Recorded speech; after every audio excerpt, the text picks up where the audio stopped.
community show. This is the show that we're doing at the historical Langston dwelling. I'm here in Langston Dwellings. I'm here with Randolph Reds Bowman Horton, the man that has been blessed in so many ways in our community. A person that I really look up to for many, many years, a guy that I come out the same community that he came out of, and I'm blessed to be here today. But I'm here because we just want to know a lot about our people that comes out of the community, which I grew up with. We want to know how they're change agents. A lot of times we talk to people because they're change agents.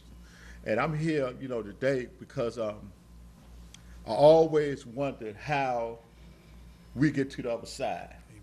And a lot of times with us being who we are, being around Washington, D.C. streets and growing up in the community, there have always been people who have made it to the other side. And you're one of the persons. So, Reds, I don't know if I want to call you Reds. Reds is fine. I don't know if I want to call you Randolph, Reds is fine. Bowman, or Horton. You know what I mean?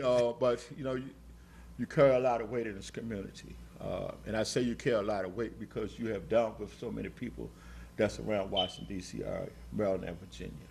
But I asked you to come with me today because I just need to be around somebody who can really explain to our viewers just what it is to give back to a community that have changed so much in our lifestyle. Amen. Amen. I just want you to share with us, because your profession today wasn't always been your profession. Correct. We understand. You're so right. And my profession wasn't always my profession what it is today. Yes. But we know we started somewhere. Yes. You know what I mean? Yeah. And like I said, you was a role model for me. But I just want to ask you, just how was your childhood? How was your childhood, your upcoming, where was you raised up in the Washington area? Okay. And what was your lifestyle as a kid? Well, Clarence, like I said, we was raised in Washington, D.C. From the earliest I can remember, I was in Northwest because we lived by Petworth Elementary School up there off of Georgia and Taylor. Up yeah. there. I remember that. Then we moved to Rock Creek Church Road. I remember that. Mm-hmm. And after that, we moved to 423 5th Street. Okay. Right there by Stewart Junior High School. 423. Okay, yeah. Okay. That was I lived at 600 block. Yeah, we lived right 5th there. Street. Yeah. Okay. Between Miss Elsie had the carrot on the up corner. on D Street. Yeah, right there on the corner. D Street. Miss Yeah, Elsie. I know. Yeah. So right there, and we grew up there. My brother John, he was still in South Carolina at that point because but he came up, and we all lived right there at 423 5th Street. Mm-hmm. Went to Stewart Junior High School. Yeah, I went to Stewart also. Yep. Yeah. My brother John, he played on the basketball team at Stewart. Him and Joe Smith, Mm-hmm. Gaylord Hogue, Mm-hmm. Melvin Jones, Mm-hmm. even oh man, I was talking about him the other day.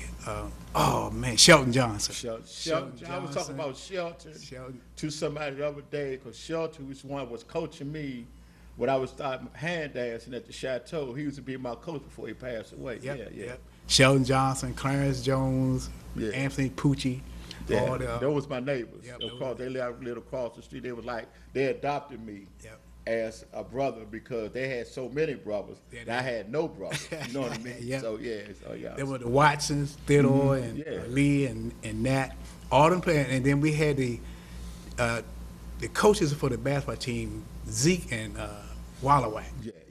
And I got a chance to experience them as a younger guy up at Stewart at the Boys Club. Yeah, Right, I got you. at the boy number. So they were very instrumental in teaching us how to play basketball. Mm-hmm. We should have a section game right after lunch. Mm-hmm. I think it was 10 minutes. Mm-hmm. In 10 minutes you had a game and you went back to class. But coming up in that neighborhood, and then the Police Boys Club came. Number 9 Police Boys Club opened it up in Stewart.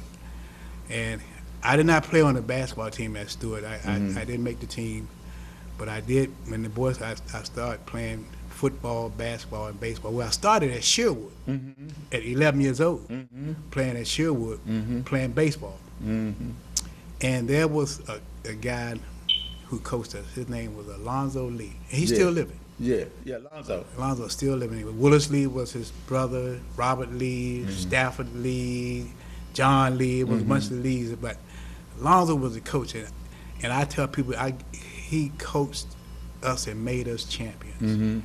He worked us out, run up and down the hill at Sherwood, getting us exercise. We go to Trinidad and play, Rosedale and play.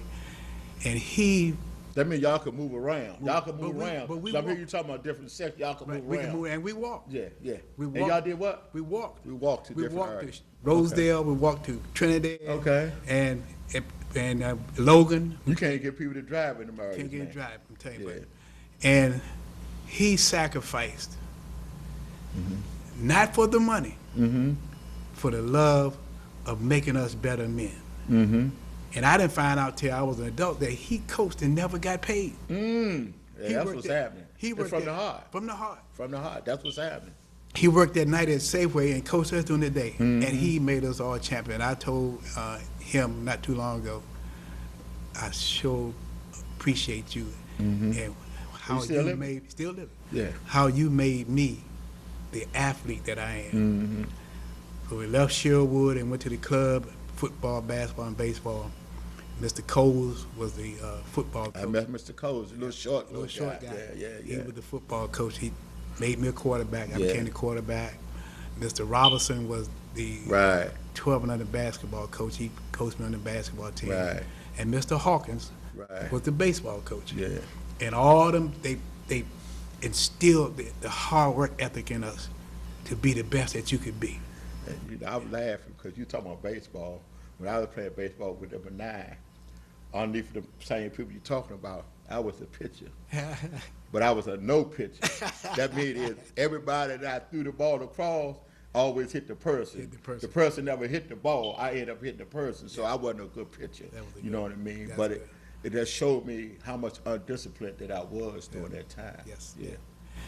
But even before that, we had parents, and I had a father that, and it was 6 boys, and we had no sisters, but it was 6 boys, and he told us, whatever you do, whatever job you have, do it to the best of your ability, cleaning, whatever, and he told us to work, and good work ethics, and all of us were good hard workers, so we worked for what we needed, and and it made us better men. So the boys club was where I started with my athletic career. I left there and went to Dunbar. And I went to Dunbar too. And that's what we left Yeah. Northeast Sherwood and went to that area and went to Dunbar. Yeah. And come out, matter of fact, we moved uptown to New Jersey and R. Okay. Before I got to high school. And I ended up transferring to Shaw Junior High School. And so Shaw did not have a basketball program because they didn't have a gym. But I was sitting out in the yard doing recess, and the guys were throwing the football around. And the football came to me, and I was sitting down. I picked the ball up, and I just slung it back to the guys. Mr. Banks, his name was, can't think of his first name. He came to me, he said, "Son, you got a little arm on you, don't you?" So he called Mr. Leo Miles at Bell High School. And he called Luther Banner at Dunbar High School. And he told him, he said, "I got a kid here at Shaw Junior High School and throw a ball." He said he threw it sitting down. Y'all need to look at him, come in and play football for you. So both of them asked me to come to Mr. Leo Miles, who ended up as an NFL official. And he asked me to come to Bell to play for him, and Mr. Banner asked me to come to Dunbar to play him. And my brother John was already playing football at Dunbar because he played under Chase. And so I wanted to follow him because I was proud of my brother. He was an outstanding basketball player at Stewart. Him and Joe Smith, 2 leading scorers. They played against Tom Little and guys like that at Stewart Junior High School, so he went to Dunbar. I wanted to go to Dunbar. Mm-hmm. So I took the offer from Mr. Banner to come to Dunbar, and I became his quarterback after Lee Watson and Abby Dempsey left, and I became the starting quarterback. Lee Watson. Yep. Yeah. Yeah, because the Dempseys, Lionel, Lowell, and Abby, those were the three Dempsey brothers that played at Dunbar too. But I played football, and I did pretty well. Then, Dunbar had the ROTC then. Yeah. The high schools had ROTC. Yeah. You still had it when I was there. And Mr. Major Rumsey was the head of the ROTC, and Dunbar won everything every year. Go for Eastern High School, they had the annual competition. And this particular year, they had they called individual manual arms, where each individual where they do all this about the gun. And I was a 10th grader. I played second in the school. So you was in ROTC too? In ROTC, Okay. I did it all. I mean, you had to take it. You was all American. You had to take it at Dunbar. If you was a male student, you had to take ROTC. Okay, cool. Uniforms. Yeah. We had the guns in the gun room and all that. So, and I placed second in the whole school. I beat the senior. Well, the senior, and actually they told me that I really won, but they wouldn't let me beat that senior. Right. So I did well in ROTC. Football. I played baseball for Don Porter, who was the coach at that time, and he was the coach at Cardozo, and he coached Maury Wills up at Cardozo. And Maury Wills he's a Hall of Famer. Right. Played for the Los Angeles Dodgers, and he said he saw the potential in me to be another Maury Wills. Right. So I played baseball, then I played basketball under Mr. Farrell, who had left Hines and came to play coach at Dunbar. So I played that first year all three sports. And the second year, I stopped playing baseball because I had all this crowd screaming and hollering for football and basketball. In baseball, there was nobody in the stands. Right, yeah. Now, especially if you're losing. Especially if you're losing. So, at that time, it was a mind thing. You wanted to have people rooting you on. Yeah. But Mr. Porter told me he really was upset at me because I stopped playing, and he saw the potential of me being another Maury Wills. And actually, people told me baseball was my best game. Yeah. You were a professional baseball player, but then they realized it. They didn't realize it. Yeah. Today it's a day of my remembrance. It's when Martin Luther King died in 1968. And that's when they had the riots. Yeah, that's when I was coming out peeping. Right. Yeah, so I understand. That's when they had the riots. I mean, that was some day they had those riots, man. And we were walking to school, and we saw all these people with furniture and TVs, and they had broken stores and taking, just rioting and taking what they want, But it was a devastating time. That time they set the stores on fire on 8th Street. It was really, really. So with that, and we can still go back, but with that, during that period of time and now, how much change have came about from 1968 to now within society in America, not just here in Washington, D.C., but in America? How much change and how much in the last 6 years have we was moving forward, the setback where we at today with that? So, I graduated from Dunbar in 1968. Dunbar went to the playoffs and played Cardozo in 1964 for the inter-high championship, and they lost. And they had not been to the playoffs until 1968 when we took them to the playoffs. Well, here's one thing. When coming up, the community raised us. Okay. The whole community. During that time. During that time. Yeah. Everybody in the neighborhood, you knew. And if we did something wrong in the neighborhood parent would correct us and send us home, we get in more trouble. So we had a tight-knit community where everybody knew everybody. I could go next door to your house if I needed something and knock my mother would send me to your house and knock on the door and we needed some bread. You would give it to me and take it back home, or egg or milk, whatever. And we took care of each other in the community. And what's happening now, we're not doing that. Right. We're not community-based like we used to be. Right. Okay. And I guess what happened, in a lot of sense, some of us, when we so-called arrived, we left our neighborhoods Oh, okay. and went elsewhere Okay. where we can make it better for ourselves. Cool. That's one of the things I have seen, how the community is not as cohesive as it used to be. Okay. We used to have a strong knit community. I mean, everybody knew each other and we loved each other. Right. That's Right. that's what's missing there. Right. So this is one of the things, like I say, I left high school and went on to college and played basketball at Fellow City, playing down there. Federal City College, which is now is UDC. UDC. They merged with Howard and Washington Tech became UDC. Okay. How many schools was it? Three. Three. Fellow Federal City, Washington Tech, and DC teachers. DC teachers, all Which three is combined to all make three one a combined, UDC. make one Okay, university. cool. That's some history that somebody need to know. Yep. Yeah. And I did well. Like I say, high school and college, I was well recognized, named, pictures in the paper for playing sports and excelling in it, and it gave me a lot of local recognition. And I got scholarship offers where I went to college, and I could have went out. Matter of fact, I did go 1 year to Indiana on the basketball scholarship, but ended up coming back here and finished up at Federal City. So what made it the difference when you went to Indiana and then you came back here? What made it different? Why did you just stay? Why would you Why did I come leave back? from a place, leaving for Washington D.C. to go there for a while, just to come back a little quicker than what you went? Well, I guess being in Washington all my life and being with family, I kind of missed family, but I wanted to get that education. But when I got an offer to come back to Washington and I could still Do what you do. get the education and play basketball, I decided to stay home. Because what happened, the school I went to was a small Catholic college, St. Benedict's College in Ferdinand, Indiana. And I wrote an essay on the 1968 Olympics. And the Catholic instructors, the nuns, they thought it was so fantastic. She took it, she went down the hall to the other English and said, look what my basketball player wrote.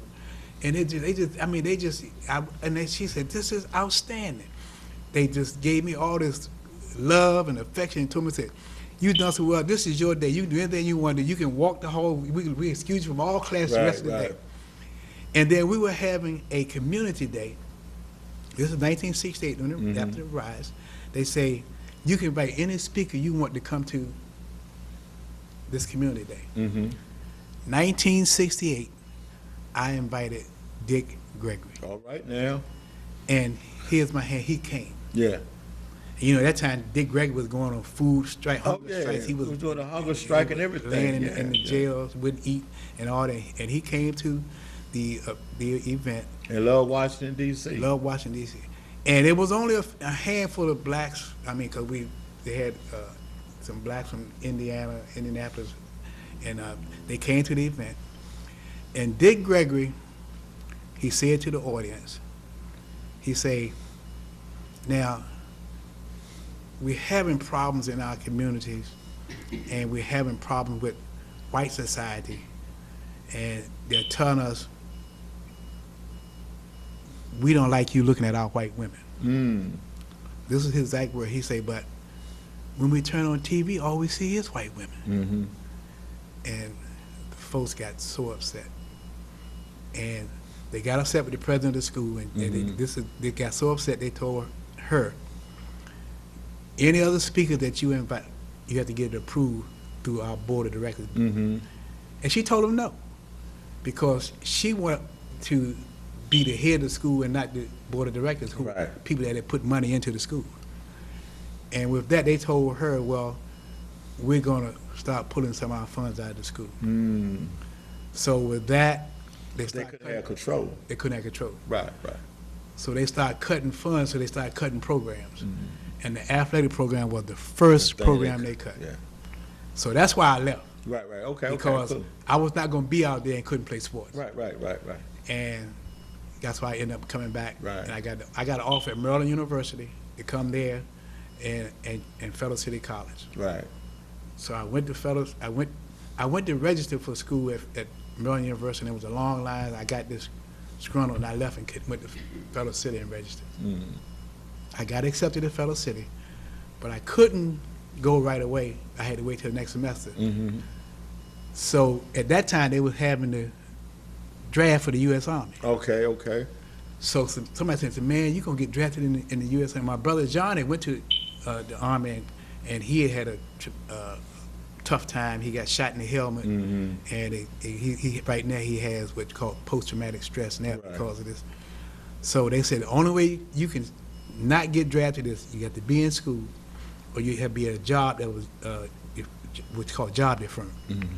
And the one that I chose was the police department. Right. So if you was in the police department, they wouldn't draft you. So I joined the police cadet.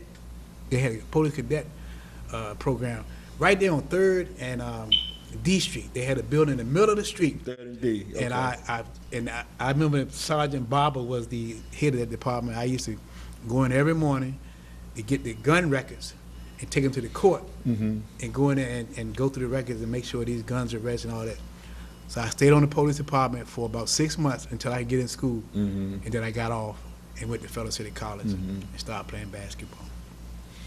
So I played 4 years until 1973, and then after I got out of school, I got a job with the D.C. Rec Department. Department of Rec. Department of Rec. Yeah. Over Keller Miller. Yeah, okay. Over there. Northeast on 49th Street. Yeah. But because see, if I say Keller Miller, right? The first thing they'll think of is Keller Miller the school, but I work in Keller Miller, the apartment complex under the housing authority. Right. So I have to distinguish which one is which, because a lot of time, with me doing a lot of work in the housing authority, I say Keller Miller, they be thinking about the school. So a lot of time I have to specify what they're talking about. I was working in the school. Yeah. In the rec. So, but then at that time, Metro was hired. They had changed from DC Transit to Metro. Yeah. And that check, the Metro, they're paying pretty good money at that time. Back then, about $11. What, you was a bus driver? I drove the bus for 3 years. Okay. At Northern on 14th Street. Yeah, I was a little boy then. Yeah. When at DC Transit, I was a little boy. I remember riding DC Transit we used to live up on 14th and Upshur. Okay. And we'll ride over to my aunt's house that lived in 1200 Delaware, and we'll catch the DC Transit down 14th Street to get over there to 1200 Delaware. I remember that. Well, that's how I used to get back and forth from Dunbar to home, because we Maryland Avenue. I lived in Maryland Avenue, and we go to Dunbar. We catch the bus, 8th Street, Florida Avenue, get off at First and Florida and walk down to Dunbar. That's the same route I used to take. Yeah. And cutting up in the back of the bus. In the back of the bus, yeah. So I took that job with Metro, and I worked that job for 3 years. And then there was a gentleman who had a grocery store across the street. I was at the 14th and Decatur Street garage, 14th and Crittenden. Right. And he was having problems keeping the business running. So somebody told him to talk to me. So I had a little dollar set aside. So I invested in the store and became partners with him. So as you was coming up in life, being a partner in a store was not your interest. Sports was your interest. I mean, what I actually wanted, my dream was to be a high school basketball coach. Understandable. So with that, it was like a quick transition in your life. Big transition. Okay, I got it. And I look at everything that's happened to me. It was something that was planted into me by God. Right. It wasn't something. It wasn't But my after plan. you planned, right. There's something that. Look how things change, and I look at it now. God planted these things in me to make me the person that I am now. Right. So I opened it. I helped him with the grocery store, invested money in that. And then we changed the grocery store to a delicatessen, seafood carryout. We started selling crabs and seafood and breakfast, and all the bus drivers across the street would patronize us. Okay. And I brought in another partner, James Briscoe, who was my roommate, and we both drove Metro. And he was my roommate out here at Toledo Terrace in Hyattsville. He invested, and another friend of mine named Nathaniel Wallow, I brought him in. So the three of y'all. It ended up being four. Yeah. Bob Jenkins, myself, James Briscoe, and Nathaniel Wallow. Right. We all invested in it. So you brought along other folks. Other folks. At the time when you was working with the other guy first, and then you just Brought them in. So we don't do that today. And this is what we need to do. We need to reinvest in ourselves, Yeah. in our community. Yeah. And this is what we're missing. And statistics show that our spending dollar in America is $1.6 trillion a year. And only 3% of that comes back to the black community. So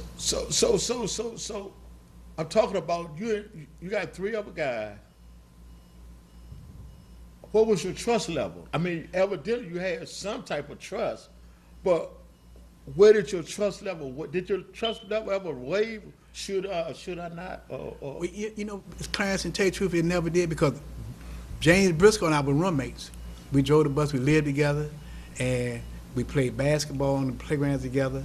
Nathaniel Wallow was a friend that was introduced to me, and he was a businessman. He had a horse farm, and so he had already had things that he was doing. And I said, man, let's put our money together and let's do this. And I had dreams of making that delicatessen carry out outstanding. I had dreams that I was gonna knock a hole in the sidewall and put an outside cafe out there. Like they're doing now. Like they're doing that. And probably was unheard of during that time. And the city probably would not even let you did that. Probably wouldn't even let you have nothing set out. Yeah. And I just understand about the change of time again, like from time was to time now. Time never was like it is now. So I understand that was you. But did you ever try to pursue that, or this is what happened. That was gonna be the next after we turned into the delicatessen seafood carry out. We got our alcohol beer license, selling beer. The bus drivers would line up, and James Briscoe, his family lived in the neighborhood, and everybody else knew me from playing athletics. Right. Reyes Bowman was a household name. So that's you go. Okay. I had people. We had a foot-long hair smoke there, so we had people that come all the way from Clinton, Maryland, to get that foot-long hair smoke, and the food was good. Yeah. So that was my dream, was to do the outside cafe, and what happened, that I met R.N. Horton, who was the president and CEO of Horton Funeral Home. Okay. And I became friends, good close friends with him, and I needed we was getting a cat, we bought a cat, we went to New York, we get a cash register and a refrigerator to put the food in on display. And my credit was not good enough. So I went to his... Even though you had your own business. Right, but I needed a co-signer. Right, but I'm just saying, even though you had your own business, well, you know, your credit still wasn't good enough for society. For society, so I got you. So they wanted me to have to get a co-sign. Right. So I went to him, and I asked him would he co-sign for me. And his words, he said yes. How long you did know Mr. Horton during that time? Probably about a year. It might have been less than a year. Right.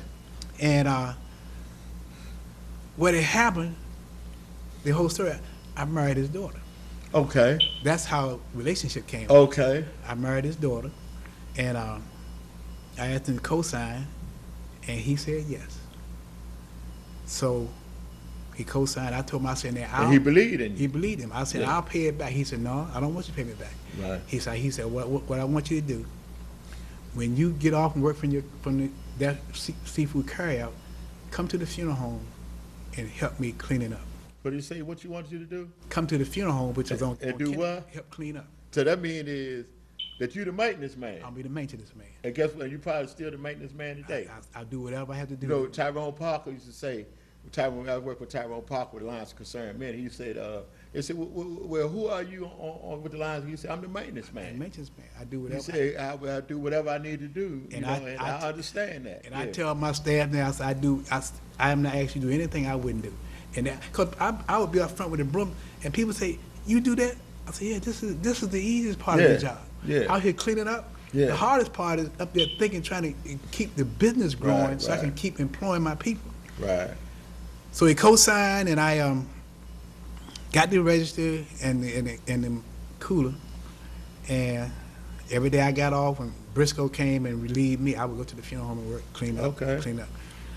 So I was on my knees in the ladies' room on the first floor with a toothbrush Mm-hmm. at the bottom of the toilet, cleaning all the little crud. Right. All right on the side to side. Right. Yeah. Now I didn't see him, and him and Miss McLean, who's to stay in the film, he told me, he said the old man saw you. He said I ain't never seen nobody that would be that into cleaning like that. He said I gotta take him off of cleaning and put him doing something else. Mm. So he asked me what I like to drive limousine. I said sure. So he said he told me, he said what limousine, took me out driving. He said now when you, cause I had driven the bus, so I knew how to drive a limousine. So he said when you go get the family, you bring back the family, pull up in the funeral home, you get out by the door and stand until I give you instructions. So, as we're talking, because somebody might walk past, we're talking about a career change in your life. Career change. But the career change that you got in your life is far bigger than what you could ever imagine. So, and even though you said what you was doing with somebody walking past, but presently with that, and we're gonna go back, but presently you are who with Horton Funeral Home now?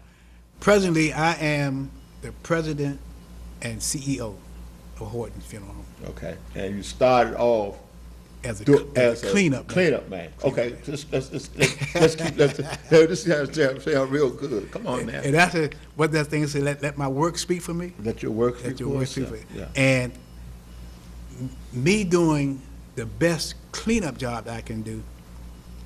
Let somebody see what was in me. Mm-hmm. If he works like that cleaning, if I teach him something else, he gonna work like that doing that. Mm-hmm. So he taught me, and he, from driving to going to the hospitals, making removals, bringing the deceased into the building, making arrangements. I got an apprentice license. He helped me get my apprentice license to make arrangements.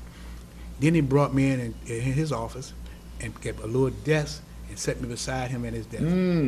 So now you're being mentored. Being mentored. Being mentored, you have a small little office in the office with your mentor. With my mentor.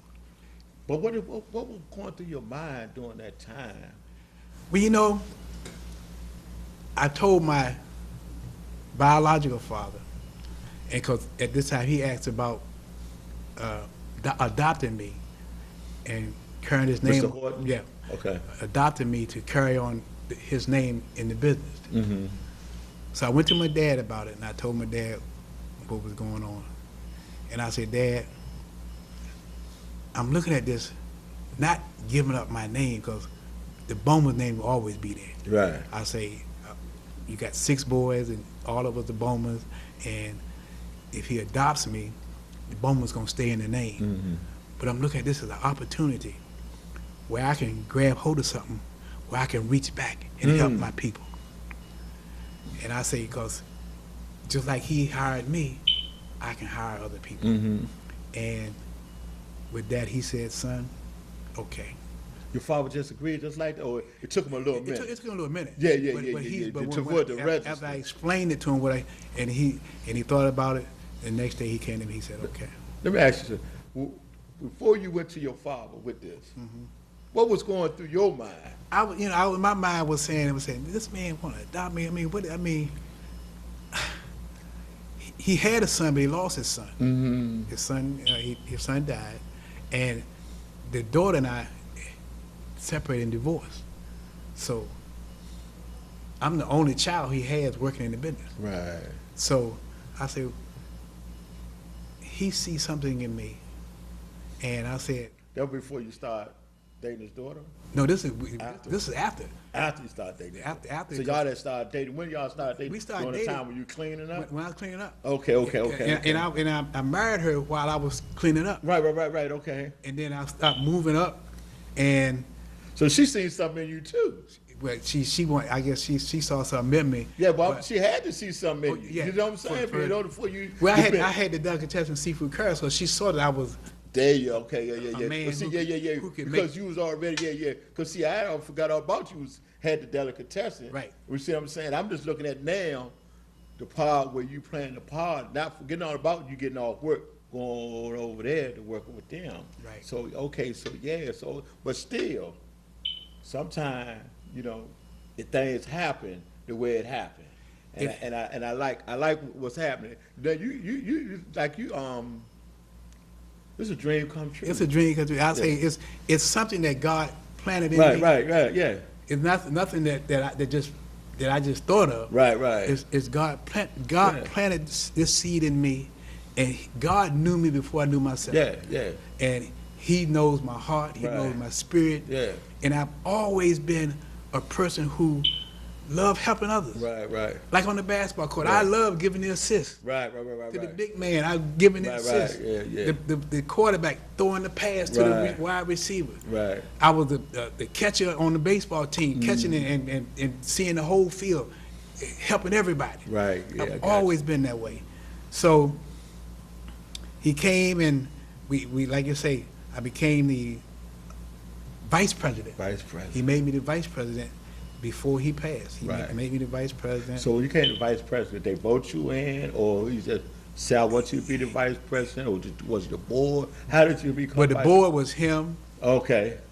Mrs. Horton, Okay. and my aunt Ella Creech. Okay. So- So He made it. He said, I want Randolph to be the vice president Okay. of the company. So now, once you're the vice president now, I'm quite sure the vision, your thoughts, and a lot changed because more responsibilities came with that. Well, I had to go to school to get my full license Right. before I could actually, well, at that time, the apprentice could do a lot because the law had not changed. The apprentice, with your apprentice license, you can do anything that a full licensed person could do. Right. But as time changed, that apprentice license became less effective. Right. Good. So, as time went on, him and I had some indifferences. Y'all had some difference? We had some indifferences. Okay. And I even threatened to leave. Okay. And I had to let him know. I say, look, I need you to do this to help me and my family because I had 4 kids. Mm-hmm. So you were financially you talking about? Yeah. Okay. Because I needed I say, I need you to help me do this now. I say, you're promising me that the business is gonna be mine in the future, but I don't need a promise Right. for the future. I need to take care of these kids right now. Yeah. So if you can help me now, if you leave me the business, fine. If you don't, Still I never fine. miss it because I never had it. Yeah. I got you. So we got together and he eventually did what I needed to do. And I told him, I said, we had a basketball team and we used to travel down the East Coast. John Scales, and he was he was a federal police at the Navy Yard. He put the team together and we used to travel and he told me, he said, well, I need you here and you never here. I said, I'll stop playing basketball and I'll dedicate myself to this business 100% if you are willing to do what I need to take care of my family. So he agreed. So I stopped playing basketball and done that, became the president. He got sick and I went to school and up at UDC to get my mortuary science. Yeah, you went back to UDC. Went back to Okay. UDC to get my mortuary science degree. And because that time, if you didn't have a full license, Right. you could not own a funeral home. Right. You had to have a full license, or somebody in your corporation that had a full license. Right. So I went to school and finished school, studied for my board exam, passed the board exam, and Mother Horton had died. All his friends are gone. He's in the house basically by himself, but I was busy at the office working, so I couldn't. But my kids were staying there with him, so he had some company, but not the company he desired. No, because my father died. My father was 92 years old. Right. So I remember one day my father was saying to me, he's lonely. Right. So I'm trying to figure out why would you say you're lonely? You got 4 kids. He was lonely because the people that he come up around, sister-in-law, brother-in-laws, his brothers and sisters, everybody gone. Everybody Ain't gone. nobody but his kids. Yeah. So he had nobody to. Identify with. Right. Right. Yeah. So I understand what you're saying. So I got that license, passed the board, got the license, And I went to him and I said, I did it. I passed the board. He said, where'd it go? He said, now you don't need me anymore. I said, no, I said, I still need you. I need you to instill the knowledge in me to keep teaching me what motivate you know. that motivation, that actually knowing that somebody there right there. And his words to me, he said, no, you don't need my license anymore. Right. And 6 weeks after I got that license, he closed his eyes and died, waiting on me to get myself ready so I can carry on his dream. Because the funeral home was his dream, not my dream. Right. That's what I'm saying. Yeah. That's what I was saying. When you made that change of plan, like I said, even with the store that you got on 14th Street, that was not your plan. That was not my plan. And even with the Horton, not your plan. I tell people now today, I got a youth program. You know what I mean? I've been doing it for the last 25 years. But I don't really believe this is my calling. I thought it was my calling when it first happened. Right. But I don't think it's my calling because after I got my youth program, now I'm doing a TV show. Yep. You see what I'm saying? Yep. So, and I just know that the Lord had more for me in store for me, which he just wanted me to take my time. Because I'm just getting out the hospital previous couple of weeks ago. I was in about 40 days, caught a staph infection in my foot. And as I was sitting there and I was listening, I just knew it was something else that he wanted me to do. Yep. So my thing now is to stay in position for my next assignment. Yep.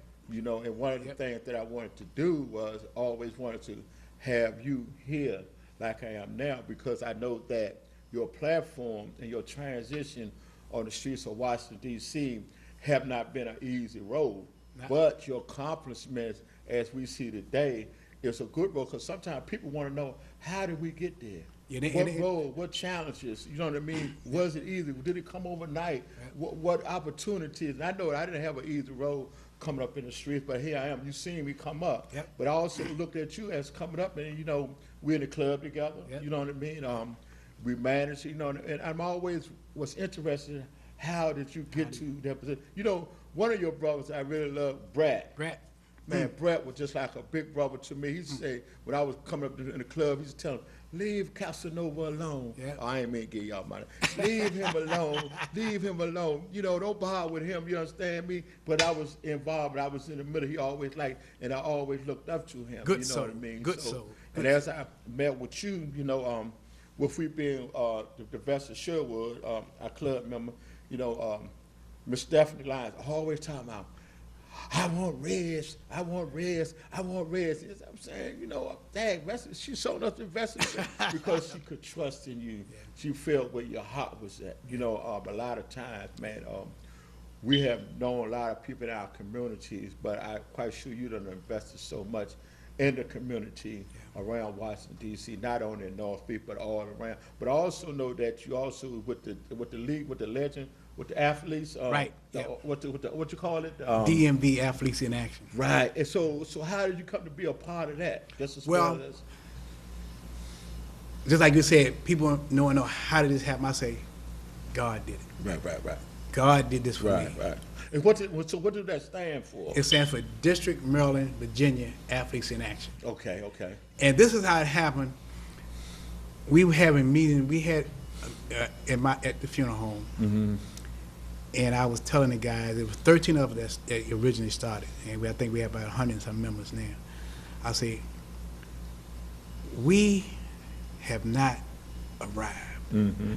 We teachers, coaches, business people.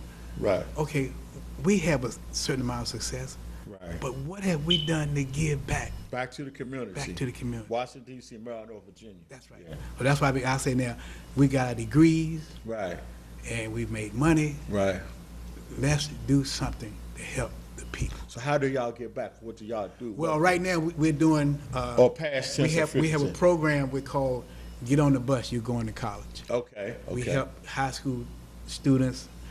We help them fill out the application for college. Mm-hmm. We give scholarships to a certain number every year. We give scholarships to a certain number of college students. Mm-hmm.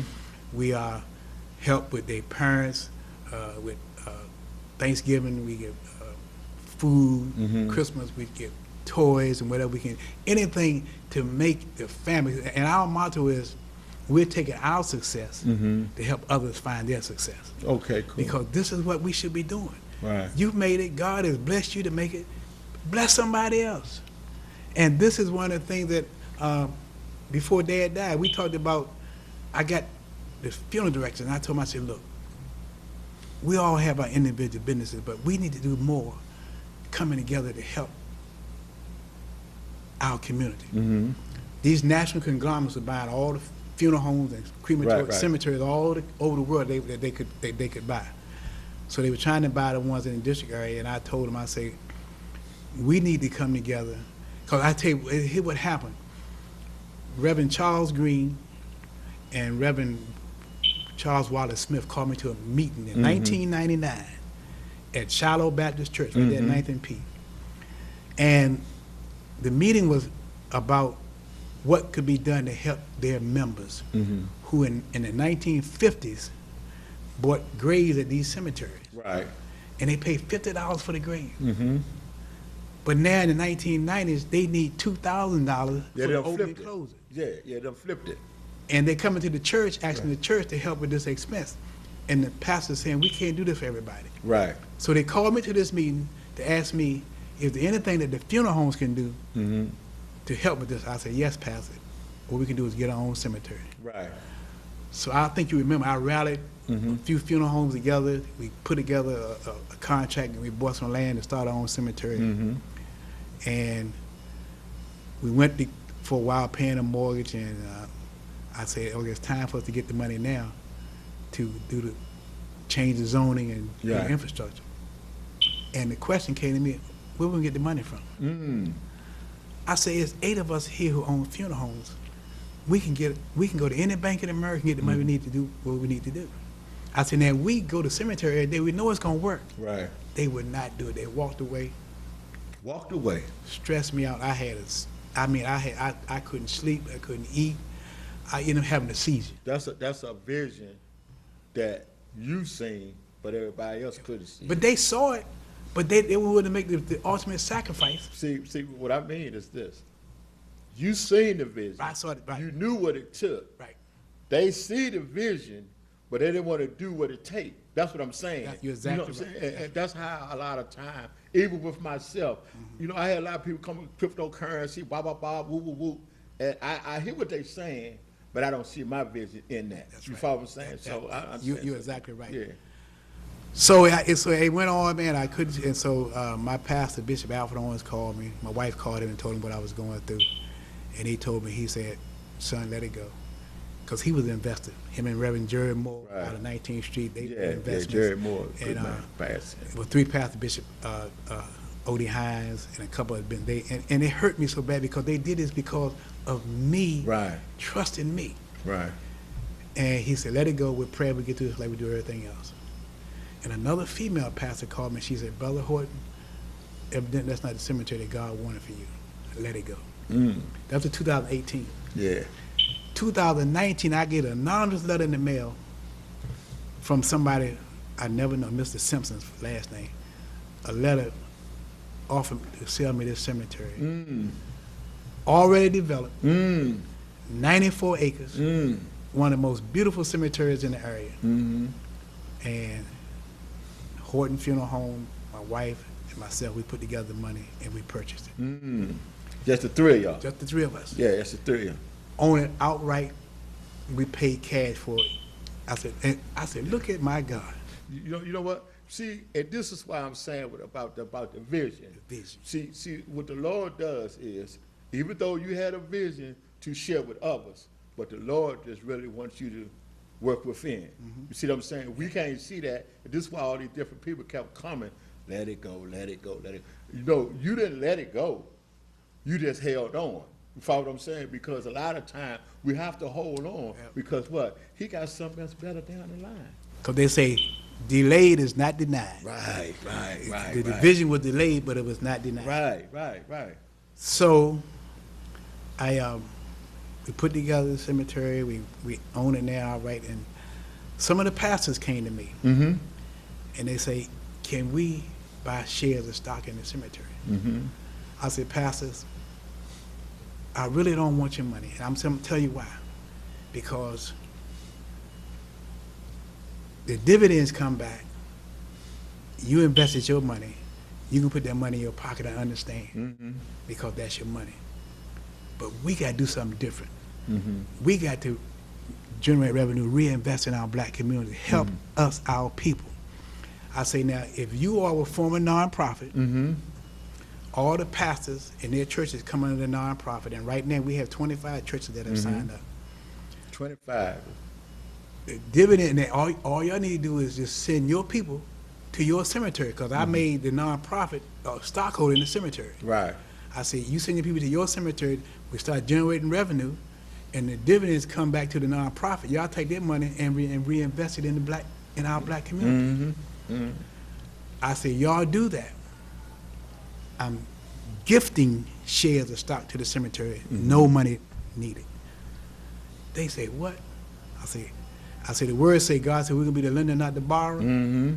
God made me the giver, and I don't need it back. I need us to help our people. So with that segment right there, so as time's going on, you invest into the community, you worked around sports and things of that nature. Now we're talking about time now never was like it was before. Right. Yeah. In other words, is that we got our youth out here. Yep. We got some of our older people that's out here. We got a lot of people that have a transition into life on life terms. Correct. We have a lot of killing going on. We have a lot of youth that's not really finishing or going. But let me say this too. We do have a lot of youth that finish school, going to college, make stuff out of themselves. But a lot of times we don't always see them ones. We see the ones who's not. So within that, I'm saying is that we got a lot of our youth that's out here today. I work with a lot of them. How do we help transition them into, or our parents to transition their kids to transition of the life? You're not the only one. Right. How can you transition your kids to let them know that they are not the only, they're not being left behind? Right. How do we make a difference, or how do you or your organizations or the people that you surround you, how are y'all investing into youth of that nature? Well, this is one of the things that I told and that's dear to my heart. I say, my office is at 7th and Kennedy up there, and I come to work every day, and I see the youth on the corner selling drugs. And I say, and these kids, they've been taught nothing else. They didn't have maybe the strong father figure in the house to show them how to go to work and make a decent, honest living. So I say, but we've got to do more. I say, we've got to do something to help, if not this generation, the generation behind them go a different route. I say, one of the things I want to do, I say, when we came up, there was trade schools, Chamberlain, Phelps, Bell, Martha Murray Washington. I said, we need to put up some trade schools to teach these kids some work ethics, and teach them job skills, plumbing, electrician, barbers, cosmetology. So we need to do that. So, and we can do this now. I say now, the nonprofit, not the cemetery, but the nonprofit, we can get grants to help put up these schools, and so we can pay teachers and administrators to administrate it and run these programs.